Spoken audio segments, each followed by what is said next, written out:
जोहार दोस्तों, आज मैं मणिपुर हाई कोर्ट ने आदिवासी संगठनों को मैती समुदाय के लिए एसटी दर्जे पर हाई कोर्ट आदेश के खिलाफ अपील करने की अनुमति दे दी है। लेकिन यहाँ तक पहुँचने के लिए आदिवासियों को किन किन परिस्थितियों से गुजरना पड़ा, आपको भी समझना ज़रूरी है, क्योंकि आप एक आदिवासी हैं या आप एक आदिवासी चिंतक हैं। आइए इसे समझने की कोशिश करते हैं। 27 मार्च को मणिपुर हाई कोर्ट के आदेश पर कुकी जो आदिवासियों की संगठनों ने व्यापक आपत्ति जताई थी, जिसके बाद 3 मई को एक रैली हुई, जिसके दौरान चुराचंदपुर जिले के तोरबुंग में हिंसा भड़क उठी और जातीय हिंसा का कारण बन गई, जिसमें अब तक कम से कम 180 लोगों की जान जा चुकी है। 3 मई को हिंसा शुरू होने के बाद ऑल मणिपुर ट्राइबल यूनियन के नेतृत्व में विभिन्न आदिवासी निकायों ने एक पीड़ित पक्ष के रूप में विवादास्पद आदेश के खिलाफ तीसरे पक्ष की अपील दायर करने की अनुमति के लिए मणिपुर उच्च न्यायालय का रुख किया। 19 अक्टूबर को न्यायमूर्ति अहंथेम विमोल सिंह और न्यायमूर्ति ए गुणेश्वर वर्मा की खंडपीठ ने ऑल मणिपुर ट्राइबल यूनियन की अपील का विरोध करने वाली मणिपुर सरकार और मैती जनजाति संघ की दलीलों को खारिज करते हुए आदिवासी निकायों को अपनी अपील दर्ज करने की अनुमति दे दी।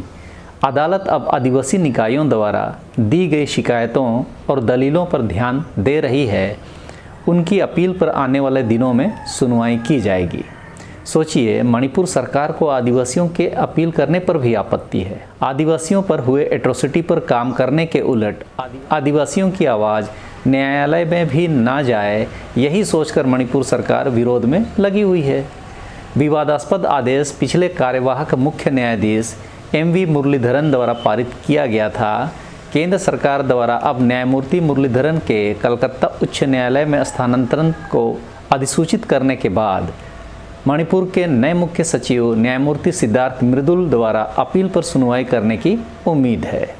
न्यायमूर्ति अहंथेम विमोल और न्यायमूर्ति ए गुणेश्वर शर्मा की खंडपीठ ने अपने 19 अक्टूबर के आदेश में आदिवासी निकायों को 27 मार्च के आदेश के खिलाफ अपील करने की अनुमति देते हुए कहा कि आवेदक द्वारा उठाई गई मुख्य शिकायत यह है कि अगर उन्हें मैतेई समुदाय को एसटी का दर्जा देने के मामले में अपनी बात कहने या आपत्ति उठाने के लिए मौका नहीं दिया गया तो वे प्रतिकूल रूप से प्रभावित होंगे। एकल न्यायाधीश पीठ ने मैती जनजातीय संघ, ये मैती लोगों का संघ का नाम है, ना कि उनके जनजाति होने के कारण मैं बोल रहा हूँ, उस नाम से वे उस संघ में जनजाति शब्द जोड़ के रखा है। जैसे झारखंड और बंगाल में कुर्मियों द्वारा भी आदिवासी शब्द के साथ संगठन नाम बना रहे हैं।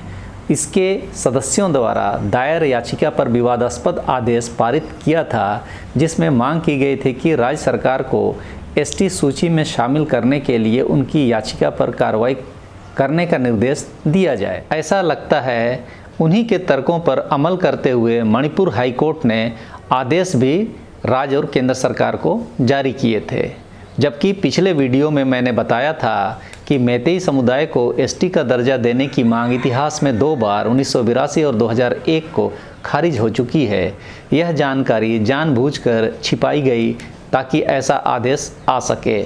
मैं यह भी बताने का कोशिश कर रहा हूं कि विधायिका, कार्यपालिका, न्यायपालिका और पत्रकारिता सभी की भूमिका को गौर से देखने की ज़रूरत है। और इस मामले में आप खुद देख रहे हैं, मणिपुर के सीएम मैतेई हैं और हिंदू हैं। 66% एमएलए सीट गैर आदिवासी के पास है। पूरा तंत्र कुकी जो आदिवासियों के खिलाफ एट्रोसिटी में लगा हुआ है। ये तो विधायिका की हालत है। कार्यपालिका में सब उन्हीं के लोग भरे हुए हैं।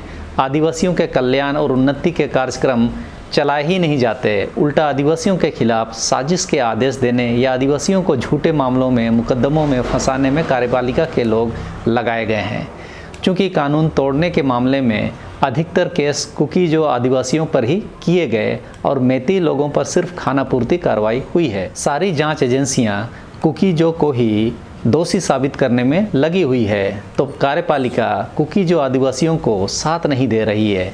तीसरा मामला, न्यायपालिका को विधायिका और कार्यपालिका के लोगों ने गुमराह किया हुआ है। इस मौजूदा मामले में आपको मैं बता ही रहा हूँ।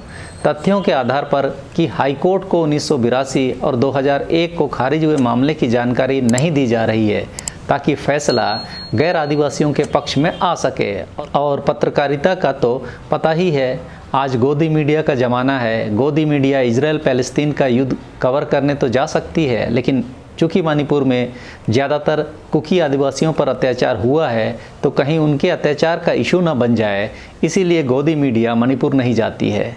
अब चारों तंत्र आदिवासियों के खिलाफ काम कर रहे हैं, यानी आदिवासियों को लड़ाई अब अपने दम पर लड़नी होगी, एक दूसरे का साथ लेकर और साथ देकर। फैसला आपको लेना है कि साथ देना है या नहीं। अदालत ने सूचित किया कि पक्षों की ओर से उपस्थित विद्वान वकील द्वारा दी गई दलीलों की प्रकृति को ध्यान में रखते हुए संबंधित रिट अपील और रिट याचिका में उपलब्ध सामग्रियों के आधार पर जांच और निर्णय लेने की आवश्यकता है और उठाई गई शिकायतों पर विचार किया जाना चाहिए। ऐसे में ऑल मणिपुर ट्राइबल यूनियन ने एक पीड़ित पक्ष के रूप में विवादास्पद आदेश के खिलाफ तीसरे पक्ष की अपील दायर करने की अनुमति मांगी, जिसे अदालत ने अब स्वीकार कर लिया। आदिवासियों की ओर से पेश वकील कॉलिन गोंसाल्वेस ने अपनी दलीलों में टिप्पणी की कि अगर मैती समुदाय को गलत तरीके से एसटी का दर्जा दिया गया तो इससे रोजगार और शिक्षा में मौजूदा आदिवासी एसटी पर प्रतिकूल प्रभाव पड़ेगा, जहां एसटी के लिए आरक्षण मौजूद है और मैती समुदाय प्रमुख हैं और राजनीतिक, आर्थिक और शैक्षिक रूप से उन्नत हैं। एसटी आरक्षित सीटों पर अधिकतर वही कब्जा कर लेगा। गोंसाल्वेस ने अदालत के ध्यान में लाया था कि 27 मार्च के आदेश को पारित करने से पहले आदिवासी निकायों को अपने विचार प्रस्तुत करने का अवसर नहीं दिया गया था। उन्होंने कहा कि उन्हें आदेश के खिलाफ अपील करने की अनुमति नहीं देने से एक पीड़ित पक्ष के रूप में उनके अधिकार प्रभावित हुए हैं, जबकि केंद्र सरकार ने आदिवासी निकायों को आदेश के खिलाफ अपील करने की अनुमति देने पर कोई आपत्ति नहीं जताई थी, जबकि बीरेन सिंह सरकार ने आदेश के खिलाफ अपील का विरोध किया था। मैती ट्राइब्स यूनियन की तरह बीरेन सिंह सरकार ने भी कहा था कि मौजूदा मामले में आदिवासी यूनियनों को पीड़ित पक्ष नहीं माना जा सकता है। जनजातीय निकायों की ओर से वकील कॉलिन गोंसाल्वेस ने कहा था कि एसटी दर्जे के लिए मैती लोगों के दावे में दम नहीं है और समुदाय ने कहीं भी पिछड़े होने का दावा नहीं किया है, जो एसटी होने के लिए एक ज़रूरी शर्त है। इसके अलावा मैती यूनियन ट्राइब्स की समीक्षा याचिका भी उच्च न्यायालय के समक्ष लंबित है, जहां आदिवासी निकायों को भी पक्ष बनाया गया है। मैती समुदाय की ओर से पेश वरिष्ठ अधिवक्ता एम हेमचंद्र ने बताया, मैती समुदाय का रिकॉर्ड मैती जनजातियों के रूप में होने के बावजूद उन्हें भारत के संविधान के तहत एसटी सूची की तैयारी के समय छोड़ दिया गया था और मैती जनजातियों को पिछले कई वर्षों से संबंधित अधिकारियों से संपर्क किया, लेकिन एसटी सूची में शामिल करने की प्रक्रिया शुरू करने पर विचार करने में विफल रहे, जबकि यह गलत जानकारी दे रहे हैं क्योंकि 1982 और 2001 को मैती की मांग खारिज हो चुकी है।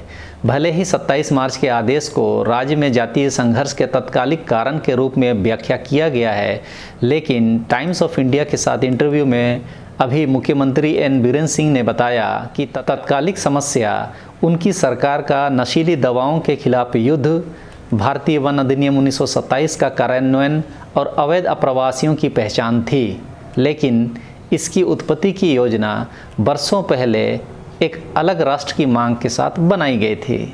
ड्रग्स के कारोबार में कौन लोग शामिल हैं, इसे आप मेरे मणिपुर द कॉन्स्पिरेसी थ्योरी में डिटेल में समझ सकते हैं। भारतीय वन अधिनियम 1927 को लागू करने संबंधी साजिश को आप आदिवासियों के लिए खतरे की घंटी है मणिपुर के हालात में आप समझ सकते हैं, और अलग राष्ट्र की मांग की बात उठाकर सीएम बीरेन सिंह यह साबित करने की कोशिश कर रहे हैं कि वहां के कुकी आदिवासियों की साठगांठ देश के बाहर के लोगों के साथ है और देशद्रोह जैसी अपराध हो रहे हैं। वैसे ही जैसे झारखंड में भाजपा ने पत्थरगड़ी आंदोलन में झारखंड के आदिवासियों को देशद्रोही बता रही थी और ईसाई मिशनरियों के साथ विदेशी ताकतों का हाथ होने की बात करती थी।